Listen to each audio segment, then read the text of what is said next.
Maria Montessori by Paula A. Sharp.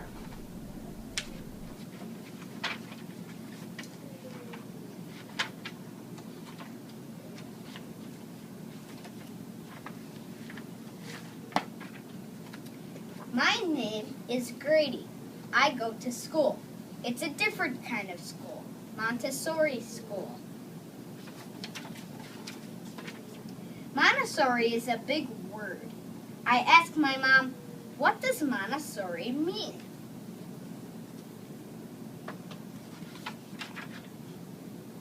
She told me a story about Maria Montessori. Maria was born to Alessandro and Renilde Montessori on August 31st, 1807 in Italy. In 1870, there were no televisions or video games. There were no telephones or computers. People did not drive cars or travel by airplane. Life was very different than it is today. When Maria was young, girls usually went to school until they were 12 years old. They studied different subjects than girls learn today. Girls did study reading, writing, and math, but they also learned how to sew, knit, and do needlework. Maria loved to learn. She loved to read and study math. Even when most girls her age were done with school, Maria continued on with her schooling. Now when Maria went to school, she was the only girl in a classroom full of boys.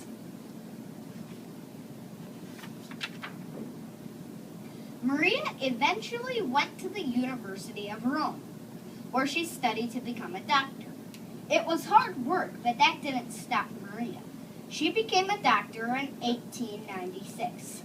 Maria became the first woman doctor in Italy.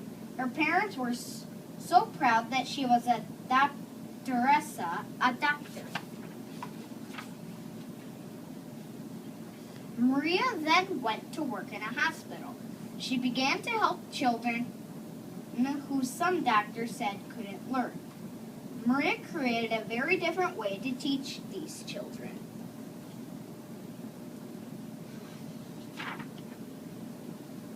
In 1907, Maria opened her own school for children called Casa dei Bambini in San Lorenzo, Rome.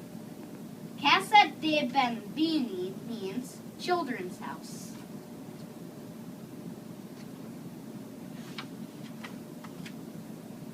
The children at Casa dei Bambini were very poor. Their parents worked long hours in factories and were away from home.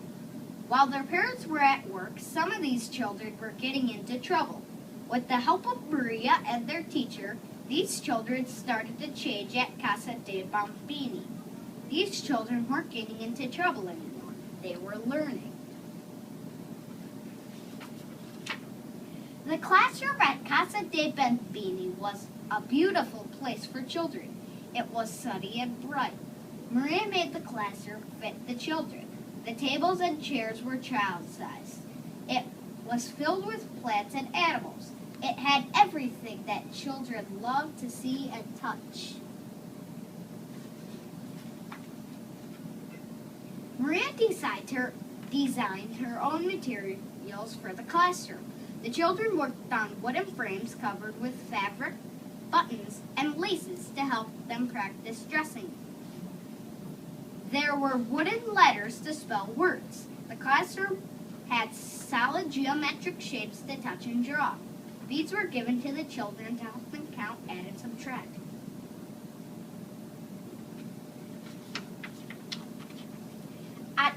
At Casa dei Bambini, Maria spent a lot of time watching the children. She soon noticed that the children were not playing with the toys in the classroom. They were working on the material set out by Maria and their teacher. At Casa dei Bambini, children were expected to complete complete jobs in the classroom. They dusted their classroom. The children would serve lunch to their classmates and help and clean up after themselves.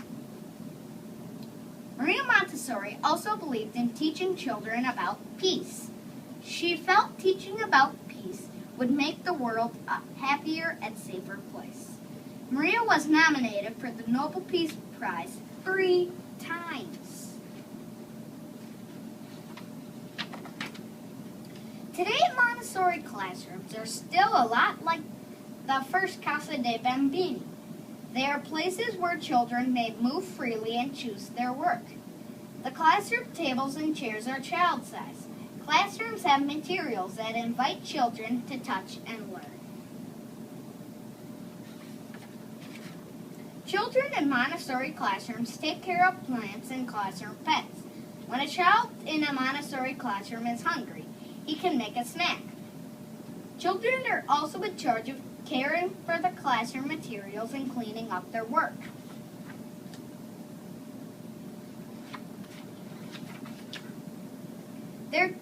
The teachers in a Montessori classroom observe or watch children. They observe children to see what they have learned and what they need to learn. Teachers give lessons to children using materials. After the child has worked on a material, the child can then carefully work on that material alone or with a classmate.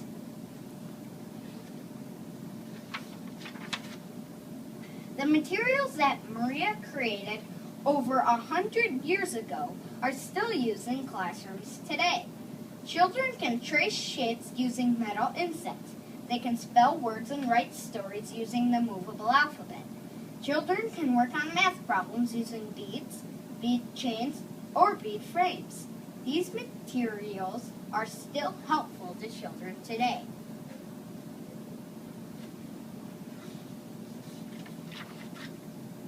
Montessori classrooms may have a peace corner or a table. It is a place where children can go to solve disagreements or be by themselves.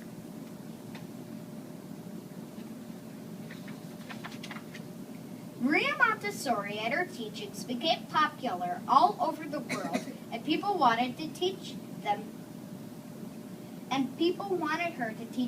the Montessori method. She traveled the world showing teachers the best ways the children learn. After Maria was gone, her beloved son Mario continued with her work. He taught the Montessori method and worked to spread her teachings around the world. Even today, some of Maria's grandchildren are a part of the Montessori movement.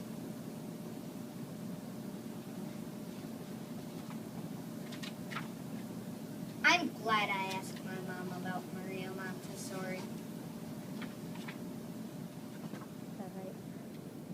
That's one of our favorite books that we read every year to our students so that they really understand that their school is about a person who really loved learning and children.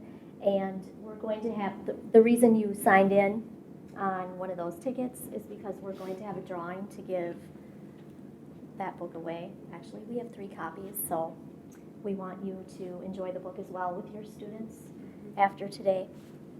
And we thank our student for doing such a fine job reading it in one of our peace areas at school. Our next slide is on the Montessori method, and we're just reminding everyone that the method is based on that triangle. It's not about one teacher directing the learning. It's about 3 equal parts of the learner, the teacher, and the learning environment equally taking place within the environment. There are also the 8 principles of the Montessori education to keep in mind, and we'll briefly go through those because we're all familiar. I believe we're all familiar with those because we're working in a Montessori classroom. So the first one is movement and cognition go hand in hand. So the child needs to move as he or she learns. They need to be able to learn coordination of movements, and the brain is handmade.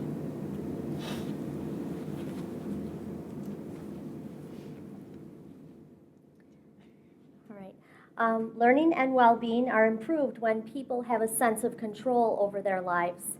When students are purposefully choosing their work and have a sense of being in charge of their learning, they are more directed to that learning, and it's going to be important to them. People learn better when they are interested in what they are learning. I'm sure all of you see that in your classrooms that you work in. The kids are really passionate about the things that they're into, and they really enjoy that. So the child chooses their own work from their interests and also their abilities. This is an example of a student in a peace area writing out a virtue voucher. Extrinsic rewards aren't used in the Montessori classroom. Here, we focus on their strengths. Collaboration can be very conducive to learning.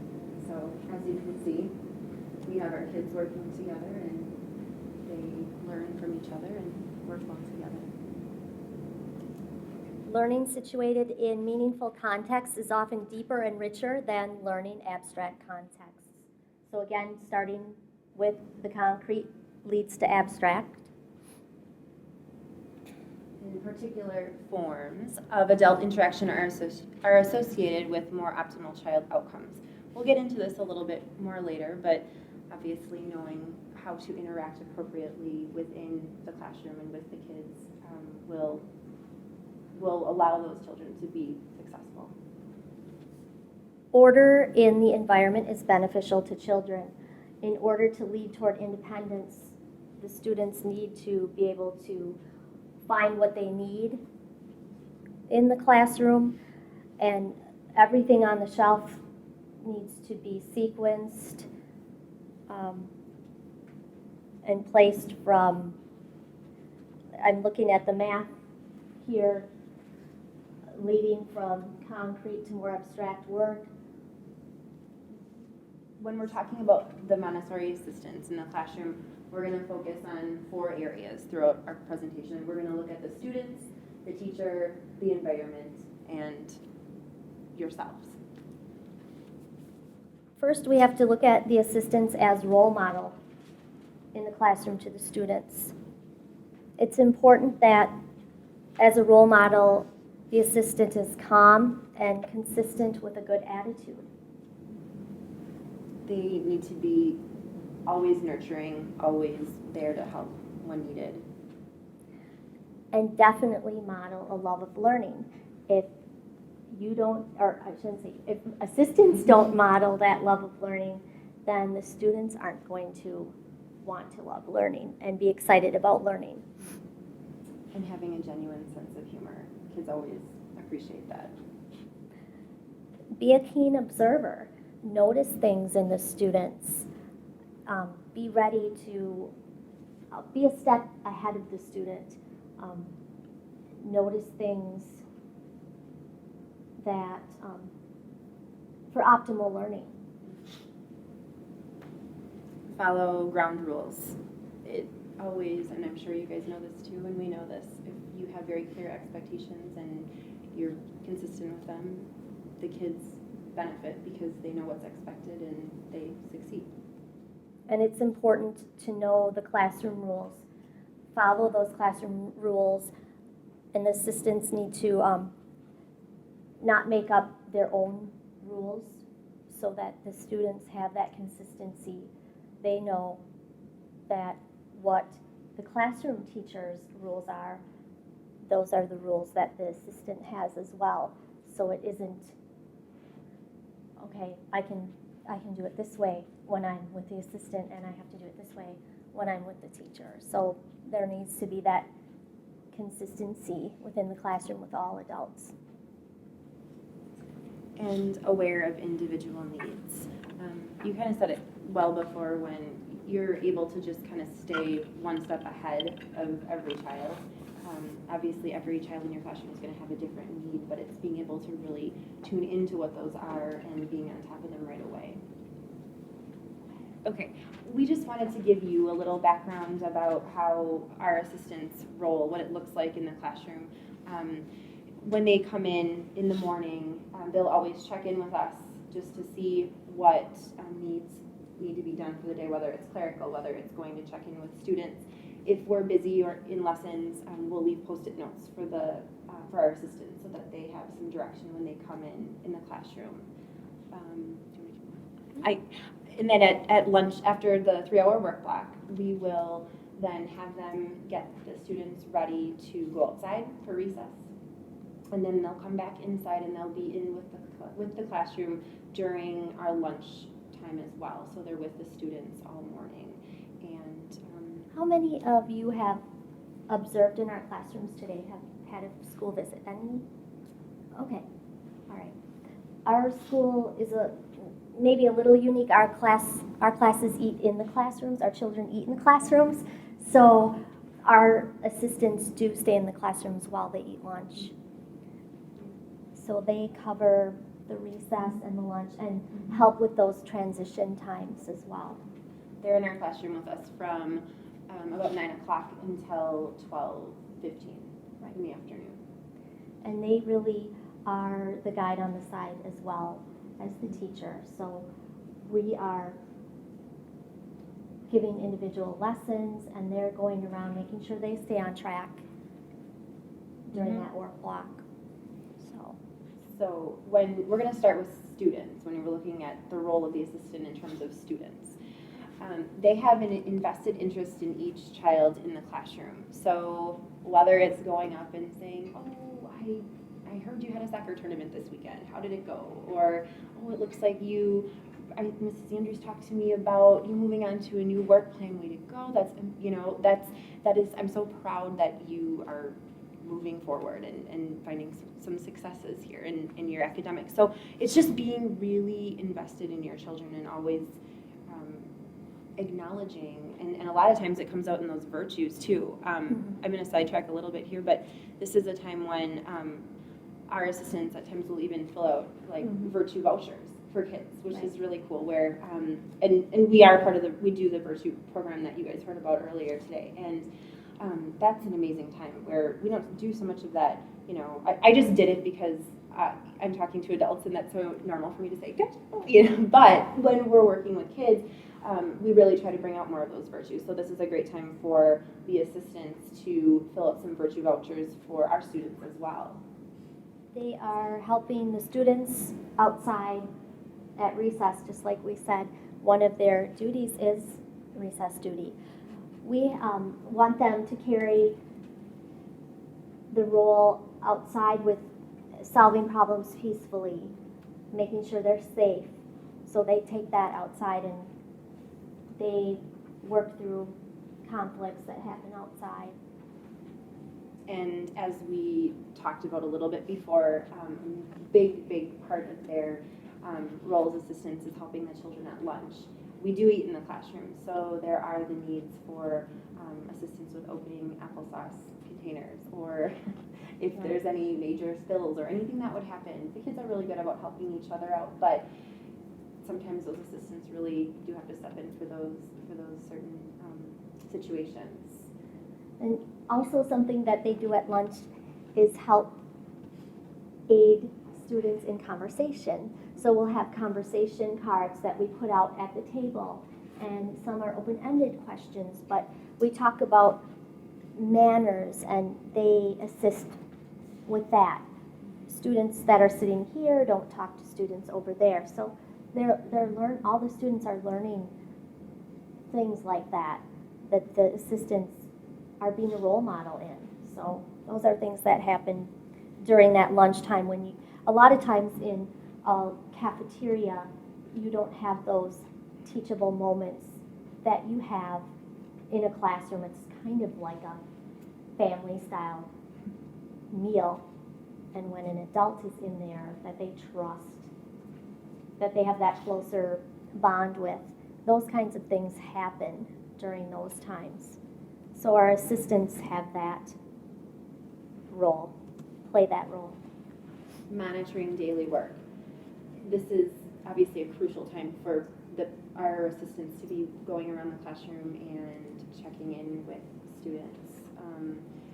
A lot of times, there's a lot of aspects that go along with this. One of the things, and we'll talk more about it later, but one of the things is just kind of being that, like you said before, guide on the side, where if you're walking around and notice that this child is really struggling with whatever concept it is, it's stepping in, helping out right away.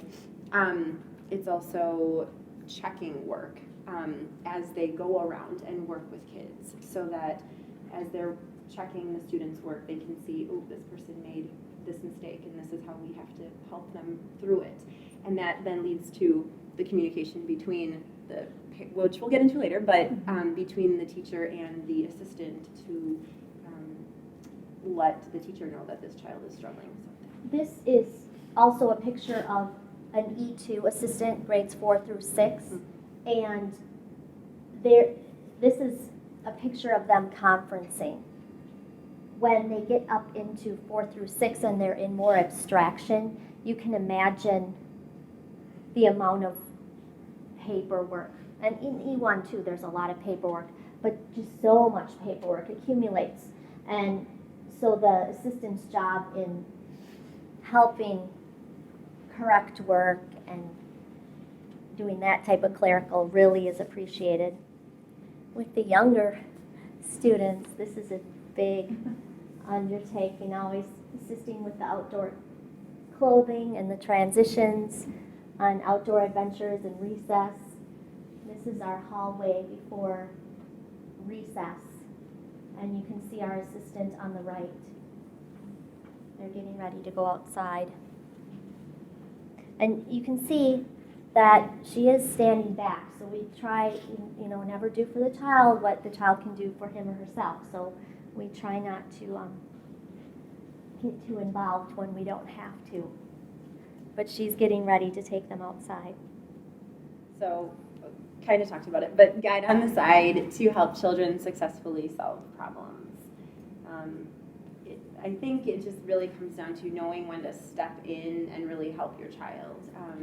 Not letting them take or have a chance to actually work through something, waiting, standing back, observing, and then stepping in if they're really stuck.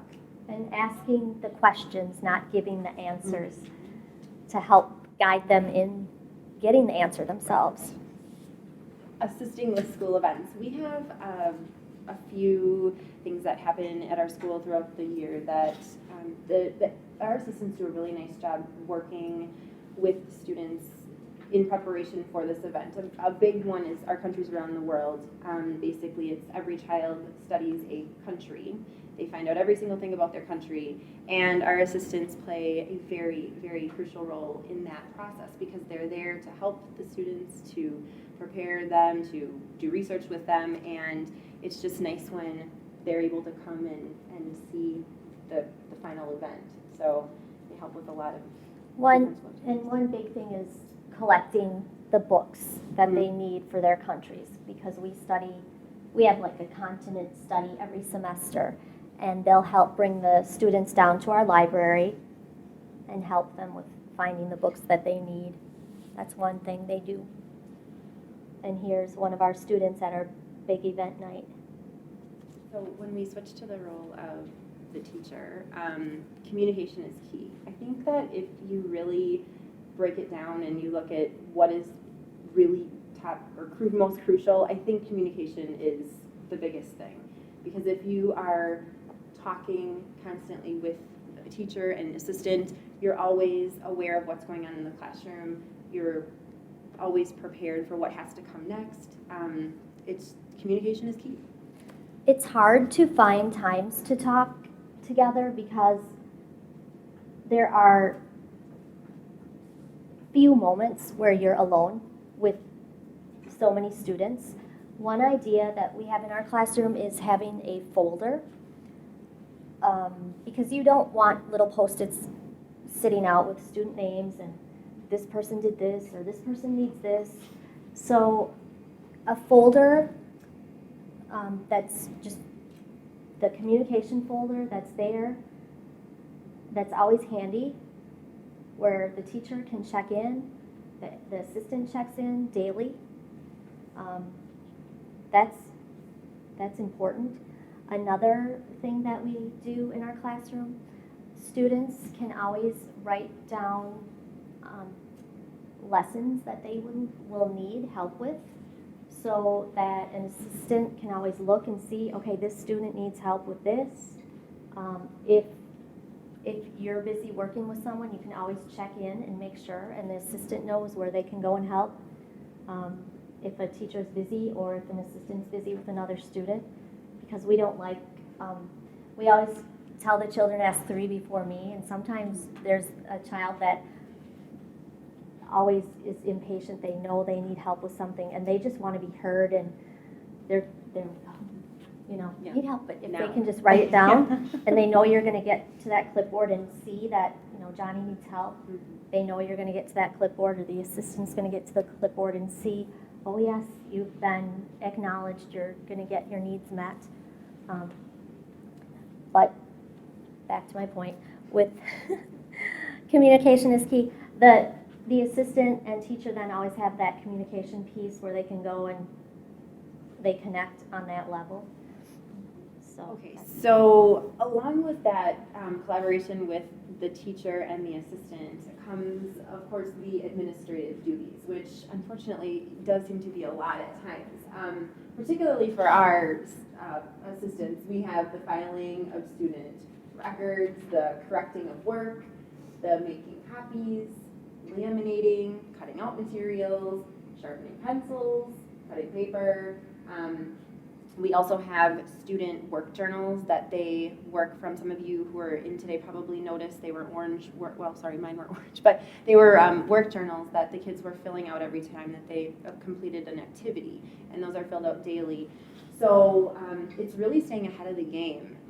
That's the biggest thing with the clerical things, is just we never want to find ourselves in a position where we're out of second grade paper, or we're out of this, and this. So again, it's kind of being not only an observer for the kids, but also with what's going on with the clerical stuff in the classroom as well. Politely and tactfully refer any parental inquiry directly to the teacher.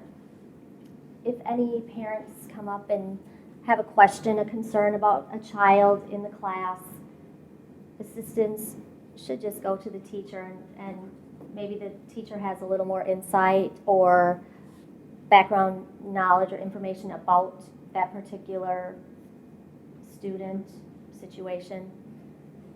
So that's the best thing to do if any parents come. So moving on to the environment. One job is ensuring that all of the parts are all of the materials, are there and in working order.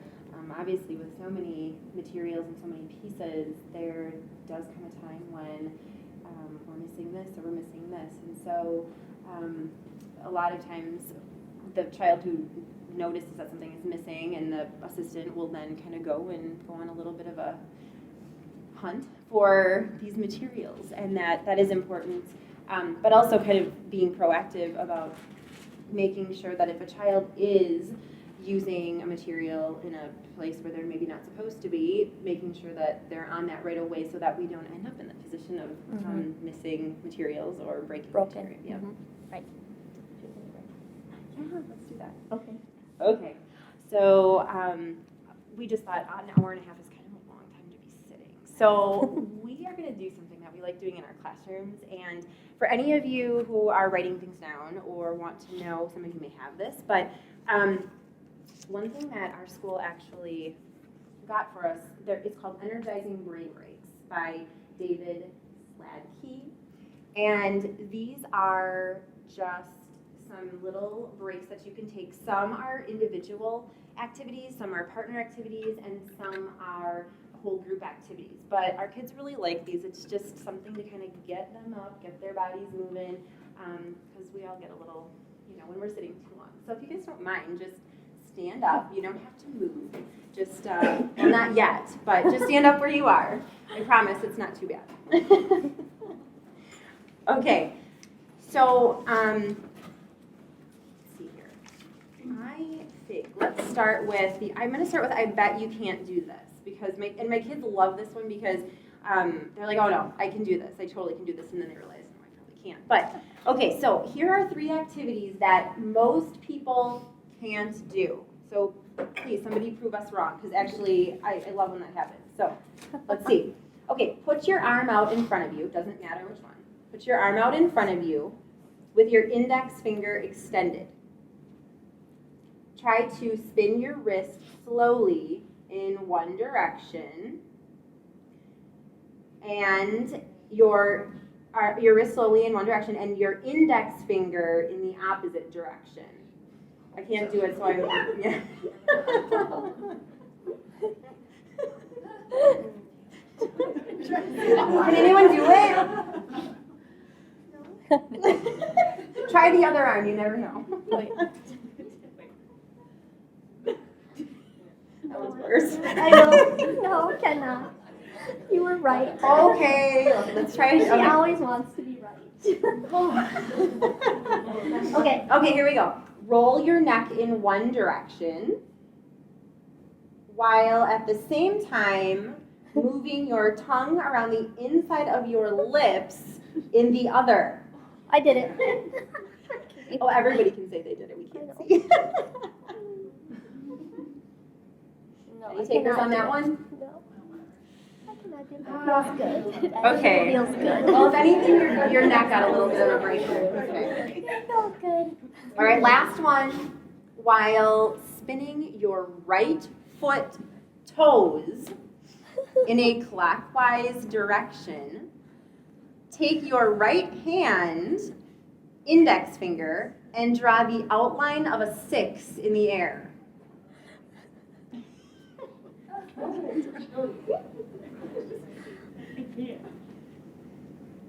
Anyone? No. Okay. Well, we had to try. Could we do one more? Or no? It's okay.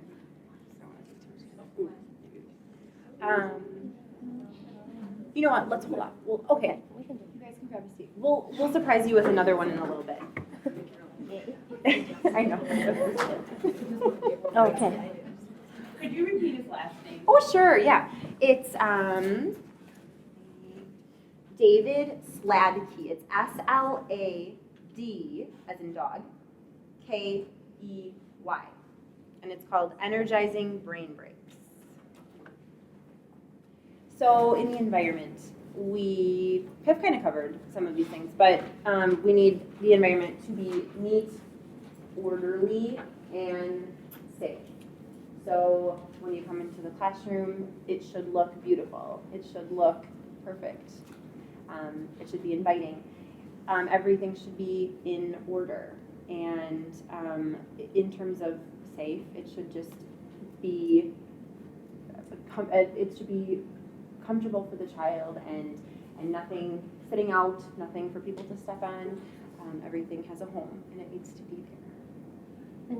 And really, the adults need to model that the material is beautiful, and we want to take care of it. We don't want to throw rugs, because then the students would do the same. So whatever we do, the students imitate. The adult self, adults need to show respect to everybody so that students will show respect to everybody. Just like I said with the materials and the rugs and everything in the classroom, if adults treat everything like it's great, they're going to think everything is great. I remember in training with rug rolling, Roseanne and Peter made us hold the rugs like they were babies. Like, oh, these are just so wonderful, and we have to be so careful with them. And we thought they were so silly, but that's how we train the students in summer camp that are new to Montessori to treat our rugs. We take so much time rolling and unrolling, and we just ooh and ah when the students can do them so perfectly. And we do that, and it pays off in the long run, because that's how they roll rugs. And we're just amazed that they can treat the rugs so amazingly careful because they're rugs, but they do. So, go ahead. Yeah, so another huge part is just staying current in Montessori best practices. So obviously with the convention this week and reading current articles, that's really important because there's always things in education that are changing. I mean, Montessori, obviously the philosophy doesn't change, but there's always new things that are being written or conferences to attend to find out how to handle certain situations or learn about new things. So that's really important. And I guess that kind of lends then into being a lifelong learner as well, just knowing that we look forward to conferences ourselves, and we know our assistants look forward to being able to attend things that are going to be able to, you're going to be able to go to it and then come back and implement things into your own classroom, because that makes you a better teacher and a better assistant. I always like hearing my assistant in the classroom tell the students, oh, I'm learning too. I never knew that. And we say that too to our students when they're doing research on, a saber-toothed tiger. Oh, I never knew that. Really? You didn't know that? No, I didn't know that. So they like hearing that we're learning along with them. And Roseanne and Peter too always said, don't tell them the answers. Don't give them the answers. Okay. And it's so tempting. It's just kind of a natural thing that you feel like as a teacher, as the older one, you need to give the kids the answers. But no, don't do that. Bite your tongue. I always say that. Don't make sure that they know you're learning too. And then the commitment to the profession and all that it entails. So coming to your job, giving it 100%, being there for the kids, and just showing that, again, you have that love of learning, that love of being there, and in turn the kids are going to turn around and do the same.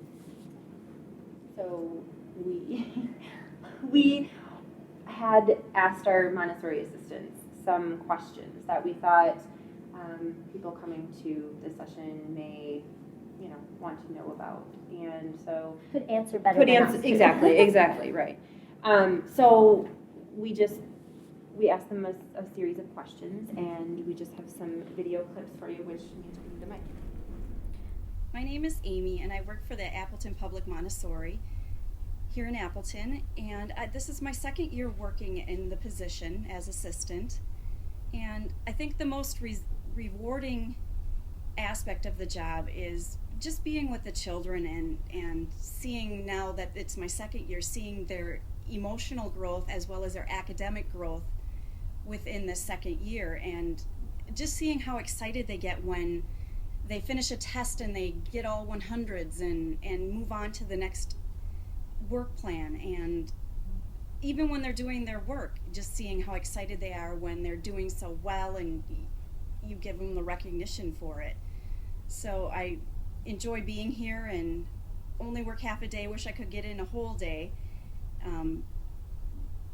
but hopefully what I do will be just as rewarding to them as what I do for them.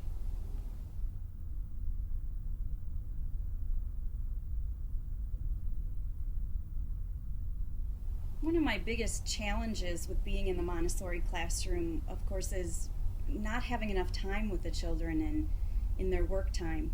I'm only here half a day, so I try to get in as much as I possibly can, seeing that the students have so many different interests and are at so many different levels.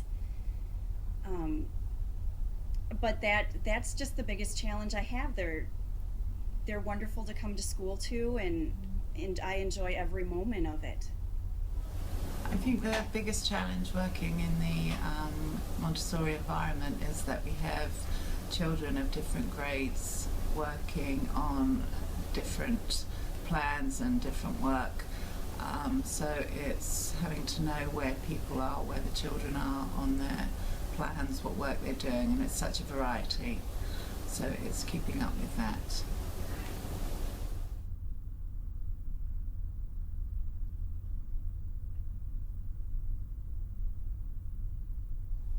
A few qualities I think that a Montessori assistant needs to possess is patience, I also think that you need to be one step ahead of the game with the children as to what they may need as in materials or different kinds of papers, colored pencils, all of that different stuff that they need to complete their assignments, be it language or math. I think too that there is a certain part of authority that you need to let go to also let them complete their work a little bit more independently than the public school. They just need to try to figure things out, and I need to always stand back a little bit and monitor and just observe what they're doing and let them be them.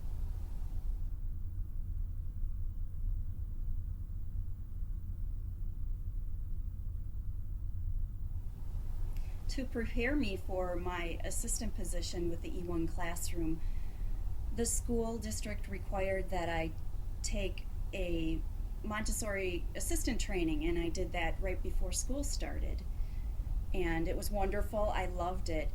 And I think that everyone should have to go through something like that. I also worked in the public school as a volunteer with my son's classrooms, and I got to know all different kinds of personalities and dispositions and behaviors, and felt that really helped me prepare for working in the classroom as a regular part-time position. So working with the kids it's very rewarding, and it helped me a lot.